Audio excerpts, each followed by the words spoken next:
আসসালামু আলাইকুম। কে কে বড়লোক হতে চান আমার সাথে যোগাযোগ করবেন, কারণ আমার কাছে আছে ঐতিহাসিক লাল টাকার কয়েন।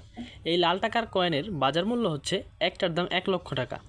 1 লক্ষ টাকা হলে আমার কাছে আছে 63টা। 63টার দাম হচ্ছে 63 লাখ টাকা।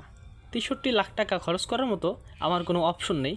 তাই আমার যারা কাছের লোক আছেন সবাই কমেন্টে জানান কার কার টাকা লাগবে। সবাইকে আজকে আমি টাকা হাওলাত দিব এবং এই টাকা কোনো দিনও ফেরত দেওয়া লাগবে না। আপনাদের সামনে গুনে গুনে দেখাচ্ছি 63টা কয়েন আছে, আপনারাও হিসাব করে দেখে নেন আমি কত লাখ টাকার মালিক। আমি বর্তমানে 63 লাখ টাকার মালিক। 63 লাখ টাকার মালিক, ভাবা যায় এই কথাটা? 63 লাখ শুনলে তো মানুষের মাথায় আসমান ভেঙে পড়বে। আজ থেকে আমি হলাম বড়লোক প্রোম্যাক্স। আমাকে আর কেউ এখন গরিব বলতে পারবে না, কৃষি কাজ করি সেটা বলতে পারবে না। আমি এখন থেকে 63 লাখ টাকার মালিক।